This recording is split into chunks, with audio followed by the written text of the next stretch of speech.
bracket. He spent the rest Larry of the Bird. week talking about his future. I simply handed him a blank piece of paper when he made it known to me that he wanted his association with the Boston Celtics to continue, that he felt Boston was a very special place for him, the Celtics were a very, very special place for him. And I handed him a blank piece of paper and told him to write his job description. Whereupon he said to me, "Oh, come on, Dave, you know I can't do that." So I said, "Well, let's start eliminating things. Do you want to coach?" He said, "Hell no." I said, "Do you want to go to work in the office every day from 9 to 5? He said, "Not." So I think that if there is a bright side to today for all of us in the Celtic organization and for all the fans in New England, it's that Larry is going to continue to have a special relationship with the Celtics. He'll serve as special assistant to me, to be able to advise us in all areas of Celtic operations, to make appearances for the team, and to maintain a presence in Boston. I've seen a lot of great players in my day, not as many as Red. I believe when the definitive history of basketball is written, whenever that is, today, tomorrow, or 50 years from now, that this man on my right will occupy a special place in the top 5 players ever to play this game. I don't know how any one player could have ever given any more to a franchise, to a city, than Larry Bird has given to the Boston Celtics. And God may have not granted him an all-world body, but from the shoulders to the top of his head and from his wrist to his fingertips, he played the game better than anybody's ever played it, and he played it with a heart 5 times as bigger than anybody else I ever saw.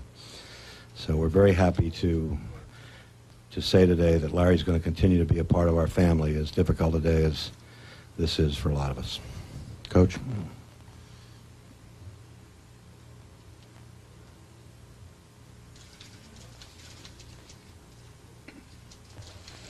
You know, you get mixed emotions when you talk about Larry Bird and what he's done for the Celtics. But first, I'd like to thank Dave.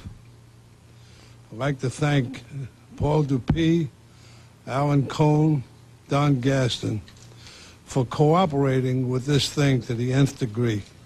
They were in total accord with what Dave outlined. And in my opinion, nobody, and I mean nobody, deserves it more. I could go on for hours and tell you about his accomplishments. But I remember 13 years ago when he came here, he looked like a little country bumpkin. But when you talked to him and you looked into his eyes, you knew that you weren't talking to any dummy. He knew what he wanted in life, and he knew what it would take to get there. Nobody, in my opinion, has ever been more self-motivated, and nobody that I've had or have seen in the last 42 years here, anybody played hurt the way this guy did. It was just for his love of the game, the love of people. We're just tremendously happy, the whole organization, to know that in the future Larry will have some input to this ball club. I know you didn't come here to hear me. I know you want to hear Larry. So I'm going to turn it over to Larry.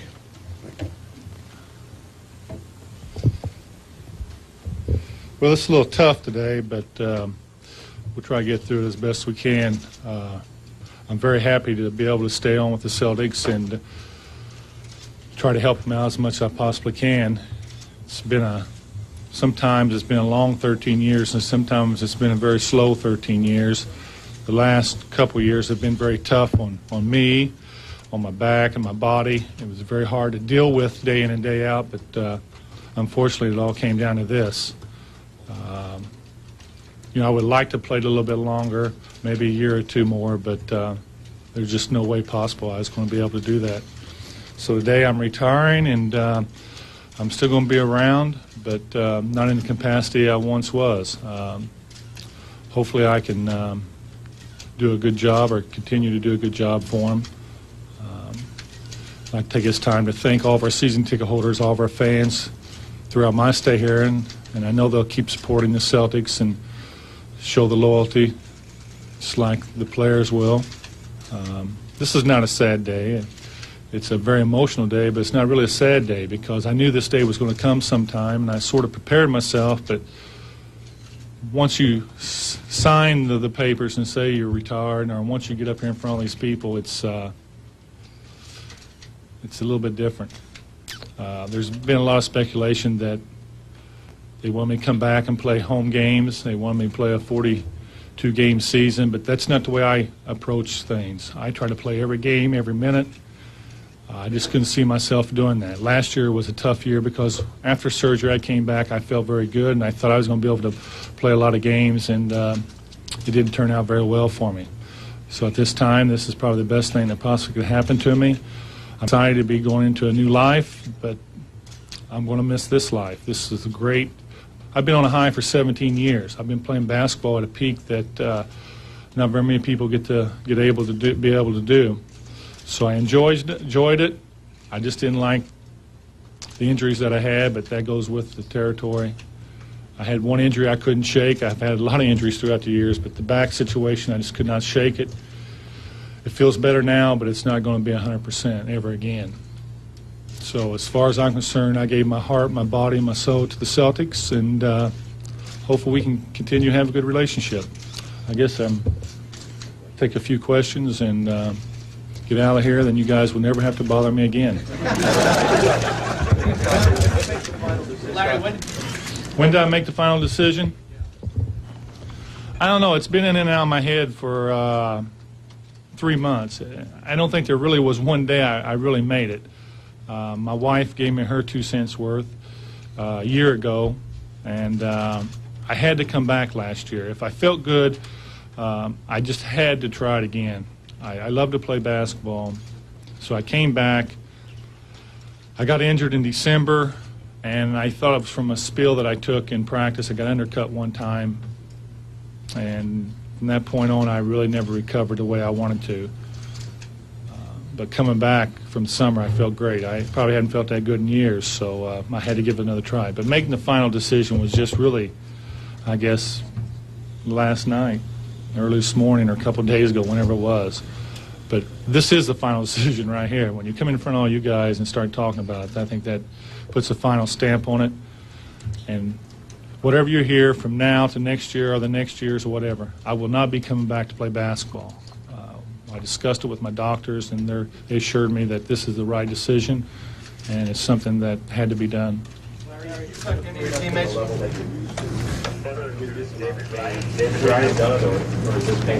This is enough.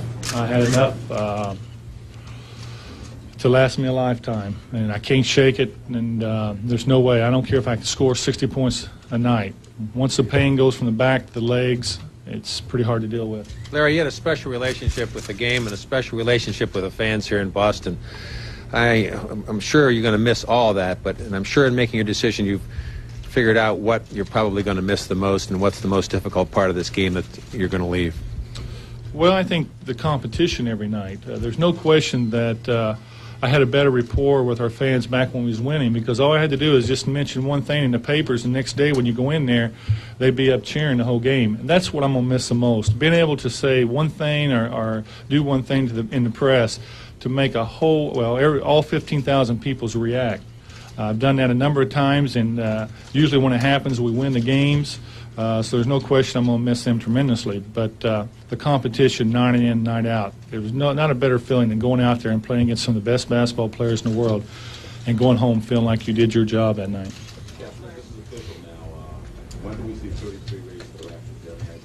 We haven't discussed that. Dave hit on it briefly yesterday, but we really haven't discussed that. I definitely want my number to go up in the old Boston Garden, because it's a special place to me. We figured up I played over 1,100 games for the Celtics. It sounds like a lot of games, but I probably played that many in my backyard before I got here. So we haven't really touched on it. I think from here on out you'll hear more and more about it as the days go on. Have you talked to any of your teammates or anybody, other players in the league? And what did they say? Not really. This thing really came on at the spur of the moment. In the last few days, the final decision was made, and I got to go home for my golf tournament tomorrow. So it was, and all the owners and coach and everybody else could come today. So we sort of just put it down here and went after it today, which I'm very happy they did, because I probably would have changed my mind in a couple of days. Magic note, you seemed almost to spill the beans on Arsenio last week.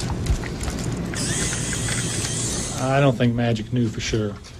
There's no way he knew for sure, because I didn't know when I was over there. But I think everybody sensed the way that I went about the games over there, that it would probably be my last games, because I really didn't care how much I played. I didn't really care about scoring. I just wanted to be a part of a great team, and I was, and I'm very happy for that. But no, I don't think Magic knew at all. How much did that influence your decision being part of the gold medal team and maybe putting you over the top in terms of not coming back? It didn't have any influence at all. I'm very happy that I had an opportunity to play for my country and win a gold medal, but it didn't have no bearing whatsoever. I think the second time I had a back problem last year, I told you guys last year if I had the same problem as coming back, I wasn't going to play anymore. Whether you believe me or not, that was up to you. But I wasn't going to do the same things over and over and over to my back. I'm in a situation now where it feels pretty good, and hopefully it'll get better, but I just couldn't continue doing that to my body. I've done it for 13, 15, 17 years now, and enough's enough. Larry, a lot of people will remember the 12 minutes that Coker at court, he would dominate that shootout. Is there any special quarter of the game that you want to know? Well, not really quarters, but there's three things that me and my teammates have done throughout the years. One was I hit a three-pointer in Houston to put the game away. Chris Ford remembers that one because he been playing for so long, never won anything, so that was the first time he tasted victory. The second one was in Game 5 in '84 when I hit a turnaround on Magic after we got defeated by 30-some points in Game 3. We won that game to tie up 2-2, where we could have been swept that day. And in '86, when I was playing here against Houston Rockets in Game 6, I never quite had a feeling like that before in my life. I was so pumped up for that game that I think I hit my max right there, because I never was fired up for a game like that one. I get fired up for every game. I didn't play that well, but I know one thing. I came to play that day, and I'll never forget that, walking off that court when my heart was pounding so hard I thought I was having a heart attack. So I've never reached that milestone again, which I loved it, but I never got there again. That's why I kept wanting to win the next championship, to see if I was going to reach that max, because there's not a greater feeling than win a championship in your own building and walking off the court at the end. What does it mean to be a Celtic? Pardon? What does it mean to be a Celtic? Well, everybody else plays for all these other teams, and you know, they make a lot of money, and they always say they're very proud. But if you don't play for the Boston Celtics, you never played professional basketball. This is what basketball is all about. This is what every player in the world, whether they like it or not, this is what you strive for to be. You want to be a part of a family. You want to be a part of the team. And the only way you can get that is play for the Celtics. Not for a year, not for 2 years, but for a whole career. And there's just very few players that have been able to do that. And I'm very fortunate and very honored to be one of them. Larry, 5, 10 years from now, 20 years from now, what do you want them to be saying about you? That he didn't gain as much weight as he thought he was going to. I don't know. That's a tough question. That question has been asked the past 17, 18 years.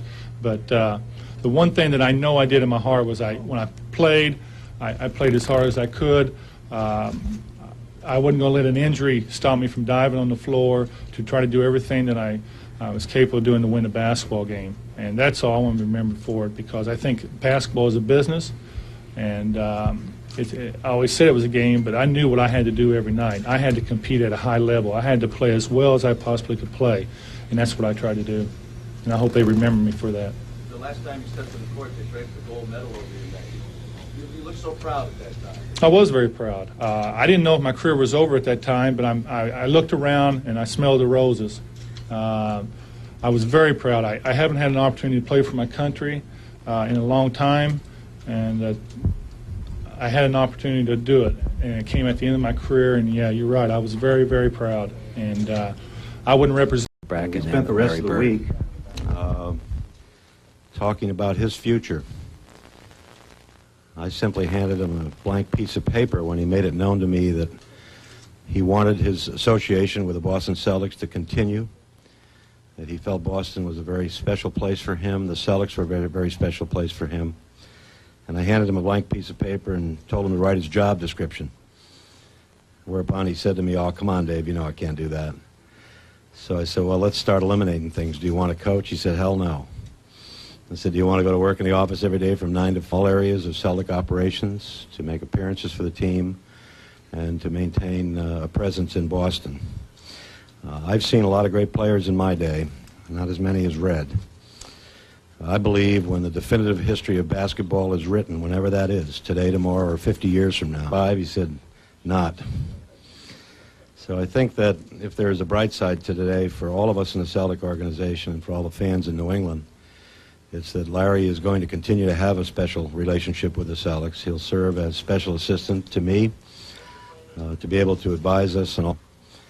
That this man on my right will occupy a special place in the top 5 players ever to play this game. I don't know how any one player could have ever given any more to a franchise, to a city, than Larry Bird has given to the Boston Celtics. And God may have